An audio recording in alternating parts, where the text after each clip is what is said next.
Hey everybody, welcome back to the Primal Warrior podcast. It is Monday, December 13th. We got a special one for you today. Today on the podcast is our first guest. We have Zach Maslany. First and foremost, he's a husband and a father. He's also one of the owners of 10th Planet Bethlehem. He's a 10th Planet black belt under Eddie Bravo. He's a retired pro MMA fighter, pro jiu-jitsu fighter, among other things. And he's one of my best friends. So I'm going to throw it over to the guys, and you guys enjoy hearing a little piece of Zach's story.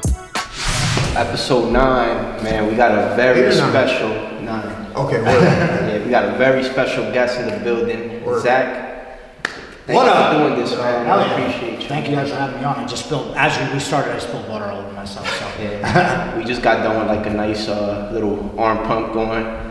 We got some training in today, and it felt great to get in. I know you're a busy guy, and for you to come through and do that. Yeah, we've been trying to schedule this shit for a hot minute. I know, yeah, man. Now that I have my son, it's crazy. I mean, you guys know, like having a kid is crazy, and just because he's still only 4 months old, so it's really hard to, gauge. Whose phone is going off? It's mine. It's really hard to gauge like who's when he's gonna sleep, when he's not gonna sleep. So that's why I was a little bit late getting in today, because I was like, dang, I'm gonna have to put him down. My wife was here getting a massage. So like we're coming and going, everything's crazy, and but I have to make time out for myself too. Like, I was telling her, like if I don't get a chance to work out, or we don't go and get Amy from we call her the hybrid healer. Well, that's what she calls herself, but Amy she's from Jersey, and she's been doing. Have you guys ever gotten? I'm better today. Yeah. She started to do acupuncture, and she does everything. And like working out like this, like I'm beat up. Like some of that shit you can see. I can't even my wrists. Like I can't even do everything that you guys do. But like, and I can't do what were these chin-ups? Chin-ups. I can't do chin-ups, but I can do pull-ups. So like people make excuses. Like there's always something you can do. You know what I mean? Same with having my son. Like even Quentin was like, "Dang, you're looking jacked." Obviously, it's part of the camera that's helping me look jacked. But also, I eat healthy, which I don't get a chance to work out, strength and conditioning as much as I was when I was fighting or doing jiu-jitsu. But I still eat really healthy. Not really, but for the most part, I eat pretty healthy. And then combine that with like while my son's playing in a playpen or something, I just got the things. I'm just doing hammer curls, and I'm just trying to stay in shape so that way I keep my choking mechanism ready to rock. Yeah. Man, a lot has evolved since, in a short period of time. Like we got this beautiful facility now. Like it's crazy. How crazy is that? And how fast that happened, man. Like it was like what, over a span of a weekend? You was just. Bro, it's like, I think we spoke about this on one of the episodes. I think what's craziest to me about it is everything moved in, and it was as if we hadn't even moved the spot. Like, it was like we had always been here for you get what I'm saying? Like, I don't, was I the only one that felt that? Or that's how it goes. The finishers, I feel like our community and like our team here is real strong. Everybody always pitches in. People just love doing this because the camaraderie of it. I know that's one of the reasons why, Jaime started. The same reason why I love martial arts too, because you have all these friends, you have a team, you have all these people and you're like, I got a team. Like, what if some dude who just goes out to the bar, like, his boys who don't give a shit about him? You know what I mean? Like, you got an actual team of people who, like, you're putting your limbs and your head and everything in positions where the other person could really hurt you if they wanted to, and they don't. And people love being a part of something like that. We take care of each other. So, dude, when it was time to move, people were like, oh, we're moving to a bigger place, I'll be there. Bro, by the time I got to the old place, Al and Deanna and a bunch of people already, like, I got there and it looked like it was like it looked like, you ever see Wolf of Wall Street? Like when you go in, there's papers flying and shit everywhere and people are on the phones. That's what it felt like when I got to the old dojo. I was like, what do I do? And they're like people taking shit off walls. They're like, yo, can you come over here and tell me if you want this or not? I'm like, yeah, we'll take it, And we got rid of that shit. We moved out of there in one weekend and we moved in here. I mean, we didn't have all this done. I mean, it took us a while to get all this put together. It took us a while to get, the ring is still not 100%. There's a lot of things to work on. I feel like there's something always to be fixed. But yeah, we moved here and now people are like, how long have you been there? I don't know. I feel like we've been here forever. Yeah. Like I feel like we've literally been here forever, but it's not even been a year yet, I don't think, right? It was like in February or March, if I remember right, when we moved in here. I also too, like, I don't play games. Like when someone's like, yo, like, we're gonna move out or like we're gonna move to another place, like I don't, like, in my personal and business life, I don't like to fuck around.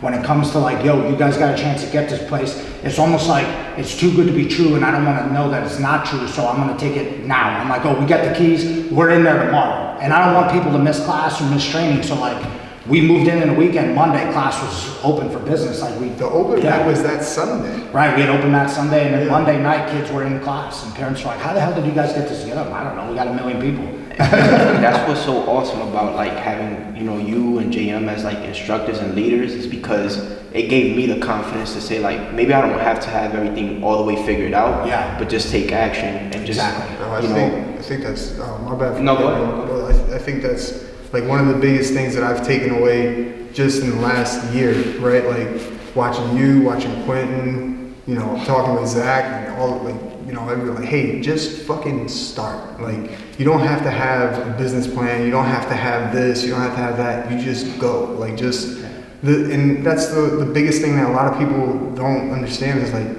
you don't have, there's never going to be the perfect time. You're never going to have everything ready. Everything's not going to align. The stars aren't going to align with the moon all the time. Like, you'll be able to figure this shit out as you go. You just got to start. That's the biggest thing. Like, once you have that plan in mind, starting is like that first action, like that first thing that gets you going is what creates that momentum to keep going. You get what I'm saying? Like, but it's also knowing when is the right time to strike and when it's not. Like, you can't just go diving into the water without even, you know, understanding whether it's shallow or not. Like, if you dive head first and you fucking crack your head in, you get what I'm saying? Like, yeah, some things you gotta feel out. But I feel like my dad told me this a long time ago, and I'll never forget this. I don't remember what the saying was or whatever, but he just said calculated risks. You have to take risks, obviously, or you're just gonna write up 1 million business plans and sit and look at them all day and go, oh man, I wish I could do this, but you never actually do it. As opposed to, I take a calculated risk where I thought of what the cost of everything is, I take the risk, I'm doing it. I'm not fully 100% prepared to be doing it, but as I'm doing it, I'm writing the business plan. That's a big difference between a guy, I got started,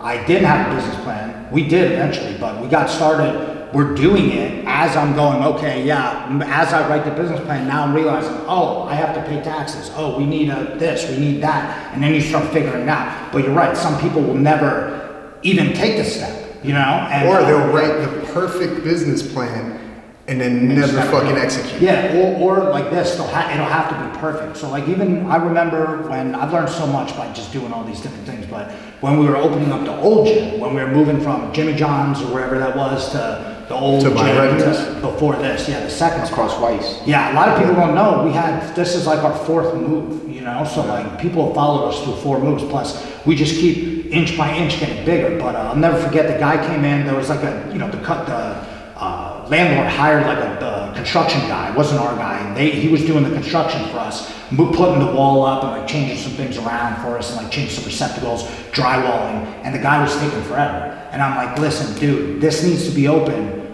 in a week on Monday, okay? And he'd be like, well, if it's not done, it's not done. And I'm like, well, dude, listen, it's gonna be done, you know? And he's like, well, remember there was like a blue thing that went all the way across the top for no reason because it was like a bank and that was a color scheme or whatever. And he's like, I don't like the way that blue thing looks up there. He goes, we're gonna have to paint over that because I want this to be a perfect space when I give it to you. And I was like, look, I get it, but it's my business. It's not yours, it's mine. I don't care what you want. Did you do what they asked you to do? Yes, there are a few things like we need to, figure this out, we need to figure that out, but guess what? It may not be perfect, but it's done. On Monday, I open up for business, okay? I ended up firing the guy, and he thought it was a complete joke. He wanted me to take that off the wall. And I was like, dude, no one gives a shit about that on the wall. People want to do jiu-jitsu, they want to hit pads, they want to work out and see a team. It has nothing to do with what's on the wall. Eventually, yes, like I like the place to look cool, and you're gonna fix up the walls, but right now it doesn't matter. That's the whole idea of getting in this, like, it's not perfect, it's done though, and we can do it. And then as time went on, we put up banners, we painted over the one spot, we had the mural on the back, but we didn't go in with all that shit. Like, I see so many businesses that the guy starts, and I have so many martial arts businesses where the guy starts with everything. He's got the cage, the ring, the huge mat, showers, this, that, and the other thing, and after a year, he realizes he's not making anything off of it because he wasted all this money on things that people don't care about. You gotta grow into shit. Like, you know what I'm saying? That's like as a kid being given size 12 or whatever shoes, right? Like, if it doesn't fit you now, then why are you like that's for later on. Like some shit you'll pick up as you go, and you'll have to grow into it. Like what he said, this is their 4th gym, right? But I think what was most symbolic of that last move into here was looking at like the issues that the school was having, like with the windows, with the ceiling. Yeah. It was just like they had outgrown that space, and it was like, okay, now is the time that we have to move into something that's going to fit our needs and fit us. And that's just life in general, right? Like how many times in life do you outgrow a situation, whether it's a relationship, whether it's a business, whether it's school, whatever, right? You outgrow something, but like that you're so used to it and you're so comfortable with it that you hold on, latch on to that shit, even if it's not meant for you. Like sometimes you gotta let that shit go and move, and you don't realize in the moment that that's an upgrade. But like life is handing you an upgrade or the keys to the next step. Dude, we moved this spot here. When we moved here, it's a huge risk. It's $5,500 a month to pay for rent here. That's insane. You know what I mean? Comparable to what we were paying, like $2,200 or $2,300. Double the amount, over double. But we didn't start off with a $5,500 bill. We started off with paying it was $1,250 at the first place. And then we just kept building up. And then we get enough students, move to the next place, 2,000 something. Now we move to this place. We don't need to ever move this spot. We could open up more farther away, but there's no reason to move. We have strength and conditioning. We got the kickboxing area we're still working on. We're gonna put a cage in, but yeah, I mean, you can't do, the first gym we ever taught at, that Team Hammer, do you guys ever see pictures of that place? I've seen pictures. It was this, it was like this, except it didn't have the weight, it didn't have this cool, we did it way cooler than them, no disrespect, but they had everything too, even bigger mat space, but he didn't have the following, and he just didn't have the know-how to, what people want. It was like too all over the place. No one trained together. This is like a real team. Like sure, some guys are training kind of on their own or whatever, but everybody here eventually, and that's one reason why I think we keep people, I want to say, keep them on the up and up, because they have to train with one another. Like you at that gym, like everybody had a big head because everybody thought they was the man coming in and hitting the bags and stuff. Here, you actually have to spar. Here, you actually have to roll. If you want to fight, you don't have to spar, but if you want to fight and you want to get to the next level and you're going to be the man, then you got to step it up, and you're going to walk in and see guys like you and me and everybody else here, and you're going to be like, shit, like this is the real deal. I actually have to train here. I can't just hide over in the corner and here's me with the cage. It's like, dude, you're not really actually doing it, man. Well, I mean, you could do that. Talk about courage. We rip on them too hard. Talk about courage. Like, if I'm not mistaken, not only when you guys came over here, you guys had to kind of move out the place, still paying the rent on the previous place, while taking the risk to come here and saying, look, I'm doubling up and I believe in what I'm creating and building, and still be able to fall through, and now look at it, it's thriving. Yeah, and I think what's helped with that, I'll explain that story, but what's helped with that, it was just basically paying back rent, because they wanted me to pay because we left early. And I wanted this place, and I wanted to make sure we had this place. I was like, we get this place, I'll make it work. And they were just like, and everybody's, well, what about the money? How much is it gonna cost to, blah, blah, blah. How much is it gonna heat the place? And blah, blah, blah, blah, blah. It's like, hey, listen, I'll figure all that shit out later. You're talking about absolute apples and oranges. I want the place. We need the place. We can't stay at this place. But we owed them 20 G's, So they were like, yo, we want our money. And I'm like, nah, fuck you, because the place is falling apart. So you guys are gonna have to figure it out. And again, same thing. I took the risk of calling the guy's bluff, and then we ended up fighting about it. And then people still criticize me for this, but we ended up paying 12 grand, or we owed them 22, and we paid them back like close to 12. Yeah. And people were like, you should have took them to court. Yeah, but if we took them to court and lost, then you would have lost 20. Then we would have paid 22 plus court fees, which could have been 30 by the time. So I said, you know what? I'll pay the 12, but after I want in writing that once I pay this 12, we're done, and I'm not paying for shit compared to that place. Guy was like, all right, cool, send me a thing. I had a lawyer look at it, signed it, sent it back. We paid the 12 and we were out. We paid it off in August. I was paying an extra $2,500 a month just to get that shit done. And we're having tournaments and we're hustling. Yeah. And it was scary. But I think the reason why, like, it's okay for me to do something like that, or I feel like even my wife thinks I'm nuts sometimes. She's like, we can't do that, you're crazy. I'm like, oh, we're doing it. Not only are we doing it, but I'm gonna light it on fire too.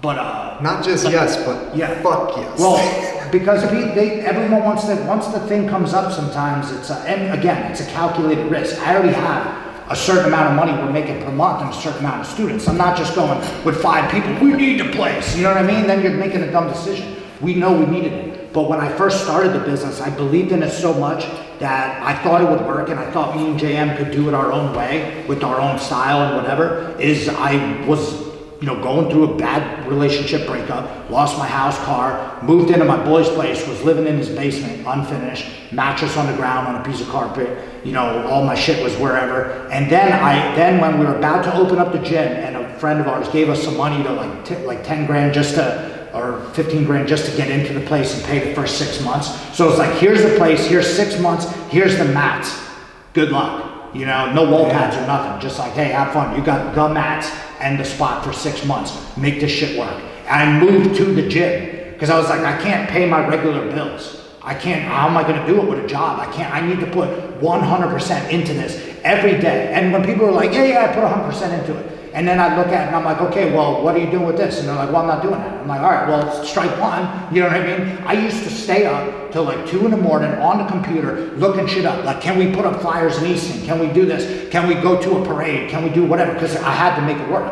And when you put your back against the wall in a situation, sometimes you have to get shit done. And that's what we did. I moved to the gym. And then JM moved to the gym. We lived in the place. He only lived there for a little bit, like while I was there. I moved in there first and lived there for like 8 months. And then he moved in for like maybe a couple weeks. And then after I left, he stayed there for like a couple of months. So like we had to move to the gym because how could I pay? I'm like, dude, car, what are you talking about? Get out of here. It was like Fight Club. When they're walking, he's walking the guy to the place. He's like, where's your car? He's like, what car? You know what I mean? Like, why do I have a car? I don't need a car. I live at the place. And then people would let me go shower at LA Fitness, but I had no choice. It had to get done, so you really go and do it. When you got a little bit of leeway, you're like, I'll get after that tomorrow, which I can do now because I already built a business. So I can be like, orders, I'll do that tomorrow. Or, I'm not going to work out today. But back then, I had to do all that shit. Always, all the time. And at the same time, now I have Andrew. I'd be answering phones too while I'm at my other job. You know what I mean? And then when I quit my job, it was like, I'm in the bathroom on a job. Like, hello, who is this? You interested in 10 Planet? You know what I mean? That's how we'd have to do stuff. And when you do that, like with, I don't know if you would call it really courage, because that seems like more something someone would do if they like I saw there was that one thing where it was like a teenage kid got killed attacking, there was like a school shooter. That just had more like courage. Me, I just seem like crazy, like you kind of like willing to not give a shit about your own finances. I mean, I guess when people are just like, oh, I can't do that, I'm gonna take the safe route, where I'm just like, my life has always been like that, where I'm just like, let's see it. But the thing is, if I didn't make it, I only owed $15,000. When most people open up, it sounds like a lot to me because it's $15,000. It's like, wow, 15 grand. But to open a business, like a real business, like a restaurant or something, I see people get rich all the time. I'll watch that Bar Rescue where the guy's like, what's your problem? You're running this bar shitty. And the guy's like, I owe my grandmother $325,000. She took a loan out to open up this bar for me. I would be losing my mind. Like I would have already owed someone 15 grand. And the way I am, I would have paid that shit back. With 15,000 minus my credit taking a hit because I didn't pay like credit cards or whatever the hell I had at the time. But like that just seemed like, why wouldn't I do it? But most people were like, even friends of mine, bro, were like, yo, is Zach all right? Like, he's living in the gym, he's like 30 years old or whatever the hell I was. Like, are you sure or maybe I was like 28. They're like, is he okay? I'm like, dude, I'm doing fine. Like, what do you got? Are you okay, dude? Yeah. You're the one going to work every day. How was that dealing with that? Like, when the world might seem like you're going crazy, but you're like, first they call you crazy, bro. Like, that's the first thing they call you, crazy. And then they call you lucky. You know what I'm saying? Well, now it's like, we see articles where there's like, these guys came out of nowhere. I'm like, huh? You know what I mean? We've been doing this for my whole life, and back then, like, they were high school friends of mine who are still friends of mine. I won't mention their names, but they would be like asking my other buddy who was always behind me, who lives out in California, but they would be like, yo, what do you think Zach's gonna do when this shit doesn't work out? Because they, back then they didn't know what jiu-jitsu was, or like MMA. They'd be like, dude, he's gonna open up what, a karate school? Like, are you crazy? They're like, what is he gonna do when he doesn't make it? Like, he just broke up with his girl. He's going through like a phase where he's like, I'm doing kickboxing fights and shit like that at the time too, where they're like, what if you get hurt? You don't have insurance. And people were bagging on you. The one thing I will say is my parents I never asked them for anything, so it's not like they could be like, well, I'm not giving you shit. But they never were like, don't do it. You know what I mean? My mom was always like, oh, that's cool, like, and my dad was always like, you sure you're doing okay? I'd be like, yeah, I'm fine. He'd be like, all right. You know, he just wanted to make sure I was like mentally okay, you know? But it was honestly the best thing that ever happened to me, you know? Like breaking up with that chick and going through all that, like having to restart. And dude, if you can believe it, I'm still dealing with like my credit not being 100% from when I screwed it over. But would I take some bad credit and just some loopholes I'm gonna have to get over to have all this and know all you guys and shit? Hell yeah. I mean, like I made the best decision, but yeah, people were definitely, you know, like, dude, you're not making the right decision. I mean, JM's parents were like, you know, he'll tell you, like, they were telling him, like, you need to get a fucking job, you need to go back to college and everything. I already had a college degree, so my dad did think I was kind of nuts, though, because they're like, why don't you just work for the probation department? I'm like, I don't want to. You know, it sucks. I don't want to be stuck in it, you know? So it was tough, but I feel like that's everyone's story, though. Like, that's any story. Like, you just, like, that old Joe Rogan, you know, hero of your own story. It's the same. I used to listen to that all the time. Hero's journey, like the hero's journey. Yeah, there's a clip on YouTube I'll play for you guys called "Be the Hero of Your Own Story," where he's talking about it. Where he's like, dude, think about it. Every story starts with the guy being, you know, every Rocky, fucking Arnold Schwarzenegger movie starts with the guy's living in the dump. His job blows. He's eating nothing. People are crapping on him, you know what I mean? Every bad thing happens to him until he makes that one turn to where all of a sudden, you know, the dominoes start to fall. It's just, what part are you in that you story? gotta stick it out. Yeah. You know, like, bro, I mean, I tell you this shit all the time. Like, even this, like, we've had a conversation about, and I still remember, like, when you got what was it? The turf and the rubber. Yeah, the rubber. Yeah. Bro, I remember having to fucking, like, we tried to get that shit through the door. Yeah. Like, hitting down the hall. We had to take one of the doors off the fucking hinges. We didn't tell you that, but we had to take the hinges off and take the door off to, like... Everybody was doing something different when that came in. I'm like, they're like, we're gonna get it through the back like this. I'm like... He's like, you might have to cut these turf. You might have to cut that shit. And they're like, and then you guys were dragging it. It was literally going at a snail's pace. I was like, all right, I'll see that. You guys will get it done. We had to literally set up like anchors and be like 1, 2, 3, pull. Like we lifted it from one side, bro. I remember that shit. I remember seeing like the original basketball floor in here, and just to see like. What did people tell you? They're like, yo, I don't know if this is a smart idea. Oh yeah, I definitely got that, but. Just like kind of like you know what I'm saying? Similar to you, like luckily my parents were like, they're like, oh, you want to do that? And they just kind of like, you know, but they never really like, you shouldn't do it. You know what I'm saying? So this is what I, you know, it's like, what else am I going to do? Yeah. You know what I'm saying? This is what I love to do, and I'm going to, you know, roll that dice. I think at the same time is like the difference between like you guys and the person, and like another person that might hear oh, you shouldn't do this, is you guys aren't even listening or tuning into that shit. Like that shit's on a different frequency. You know what I'm saying? It's like white noise in the background where you're not even paying attention to it. It's not even making its way into your mental. Well, some of that stuff I use definitely for motivation. Fuel. Yeah. 100%. And guys, I still remember guys were like, oh man, 2 blue belts opening up a 10th planet. Anybody with a big bank account and a credit card could pay Eddie Bravo and open up a 10th planet. And that was in like, whatever, August of 2012. And I'll never forget that shit. And I was like, you know what? Joke's on him, I'm broke, motherfucker. You know what I mean? I was like, he didn't ask for shit. You know what I mean? He was just like, oh, you guys want to do shit? All right, let me take a chance on you. You know what I mean? Let me see what happens with these guys. Because I called him up and was like, I'm doing this shit. Yeah. You know? Now that, you know, we have like a nice school, how important is like leadership? Is that something that you had to like to develop over the time, or is it something that you kind of were like, even when you was younger, you was kind of like a leader of your crew or whatever the case may be? You have natural born leaders, and then you also have people that have worked and self-developed, and whether it's reading books or asking for mentorship or whatever else, or just life experiences, and as they grow, they develop different skills as leadership, right? Or as leaders rather, but I think honestly, leadership in general is extremely hard, and it's thankless a lot. Like a lot of the times, like as a leader, like you're not in a position where you're getting thank yous all the time. Like even when you're trying to push your subordinates or peers to be at their maximum potential, they're gonna fight you on it every step of the way sometimes, and you're doing it for their best interests. So it's just like sometimes they don't see it immediately, but then in the long run, they're like, oh shit, that's why he was pushing me. Like, you get what I'm saying? Not everyone, the problem is not everyone always recognizes that. Some people just think you're a dick. Yeah. You know what I mean? And it's just like I tell me and you talk about all the time, like Jay-Z. A lot of people hate Jay-Z. I like Jay-Z a lot. Not just his raps. I don't know what, I mean, you know, political bullshit or whatever he's doing, but the reason why I like him, well, yeah, he's an entrepreneur, that's cool, but one of the main reasons why I like him is because, you know, he started off, and I got to see him start off with Big L, and other people schooled him to the game and brought him in. He looked like a herd back in the day, he had like teeth and he looked stupid, and then he got his shit together, and he knew he was a good rapper, he just needed to hone his skill, and he was writing for other people, and he started getting checks. Then he became the head with another guy of a big company, of a bunch of fucking guys who were all just like him.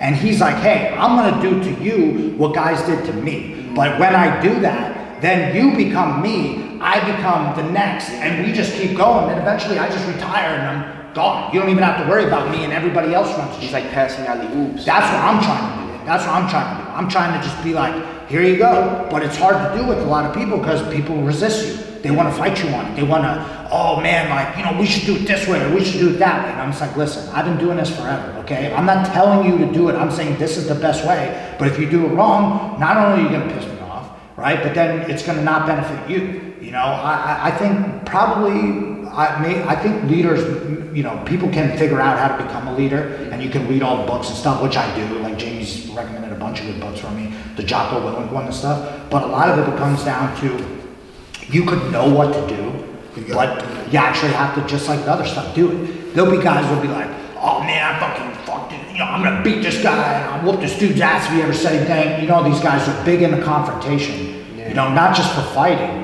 but for everything too. I'll tell this guy like it is. But then when the time comes to tell the guy like it is, they don't tell him like it is, and then everything could just go awry. Yeah. You know, so I see a lot of people that are in other businesses like mine that act like a leader, but then they portray one on the internet, but then they don't actually do it behind closed doors. Because, and then, you know, bringing it back to Jay-Z, look what happened to him though. He tried to alley-oop a lot of those guys, and they just never took the pass. They fumbled at the goal, but they didn't have to. They got everything. I mean, look what he's talking about on that one song. I paid the lawyer fees. I tried to make him a boss, and all they ever wanted to do was be a soldier.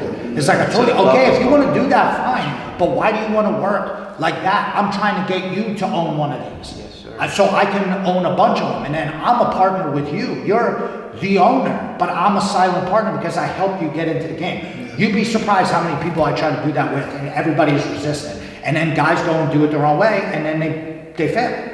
And I'm like, why? I'm just trying to help you. It benefits me when you do good as well. The whole team does good. You know what I mean? That's what I'm always trying to do. That's how I feel like I'm trying to do it. And then, like you said, it's a thankless job. People just think you're doing stuff for their own benefit all the time. They don't see it's for them. And I'm telling you, no, dude. I've seen it a million times. I'm trying to help you. And then they don't take the bait or the advice, and you go, okay, well, I don't know what to tell you then, man. You know, and I hate to say it, but there's been so many good guys just in training, martial arts, I'm gonna do this, I'm gonna do that, I'm gonna do this. They never do it. And then I tell them about it, and they get mad at me, and they quit. And then I'm like, all right, well, I don't know. Like we were talking about Jay-Z before we even started the workout, right? Yeah. Like he told his team, like, listen, put out all your shit now. 50 Cent is coming, right? So like, and that's part of it too. You gotta, when you are at that level, right? Like I think the biggest piece of leadership that a lot of leaders fail to do, and it's hard to do sometimes, is you have to be able to delegate shit down. And you have, because number one, that shows your subordinate that you trust them, right? And number two, it frees up your time so that instead of looking down and in at whatever the fuck is going on, you're able to look up and out. Like you're able to look at the bigger future or the bigger picture, right? Rather than looking at the individual piece, you're able to look at the whole puzzle as one thing. You know what I'm saying? Yeah. The cleaning, number one thing for me in this place is the cleaning. And that's a culture. Everything is a culture that you have to create. Cleaning is number one. The place got to be clean. You know, and you've seen in those chats, that I start losing my mind when the place isn't clean. Because to me, that's the simplest fucking thing. It's in every book, it's in every leadership thing, it's in every Jordan Peterson talk against some liberal guy where it's like, first things first, before you start criticizing other people, clean up your own shit. Yeah. We can't even, you want to talk about putting dudes in UFC? Bro, that's not even a conversation if you can't hang up the pads. Yes. You know what I mean? How many times am I going to have to talk about hanging up the pads? How many times am I going to have to talk about vacuuming up the side? All right, eventually what I do is, and I don't know if this is in the leadership book, eventually what I do is I just can somebody. They think that everyone thinks, even myself at times, think that I'm untouchable. I could do whatever I want in this business. And then someone comes by and, hey, dude, if you were gone, someone else will fill that role. Guaranteed. You are expendable, just like everybody else. And this has nothing to do with it, but notice the gym is still thriving. Everyone's doing great. You seen Grace lately? She hasn't been in the past couple weeks because she's busy with school. That lets me know the place doesn't rely on Thor's competitions, on Grace's competitions. There will be someone else coming up the pipe. If you don't want to teach class and you ain't going to take it seriously and you don't want to clean up the place like I told you to, I didn't say do it this. I said here's what has to be done. And then I watch. And then, oh, this guy, he left early this time, okay. He showed up late this time, okay, that's fine. And I tell him about it one time. After that, I don't have time for it because there's another guy who's chomping at the bit who needs that $30 for a class or needs that $200 a week to roll around here and do shit. You know what I mean? Hey, if someone wants the opportunity, they're gonna take it. If not, I just will, and it's friends, it's people I've known, but dude, the movement of this squad is going forward. We're keeping it forward. If you can't manage to clean up after yourself, that's number one. That's a culture you have to create. And there's no way you can get people to do that. You can't beat them over the head with it. Yeah. After they just can't figure it out once or twice, I'm like, hey man, we gotta move on. Real quick, can you just elaborate on that? Like how, as you know, the business unfold, how hard was it for you to be like, I might have to make like tough decisions and be like, I'm gonna have to say no to certain things. I might have to cut certain people off. Yeah. I might have to be to be a leader, you might have to be like a dick in some ways. Yeah. You know what I'm saying? Dude, I second guess myself. I mean, people think, about me, all types of things. I love that people give me a lot of respect, but there's a lot of people that they don't know that I go home and I second guess myself all the time or think in my head like, oh man, I just came down on that dude really hard, or maybe I shouldn't have said that or whatever. And then eventually like I'll just be like, damn, like I had to say that though.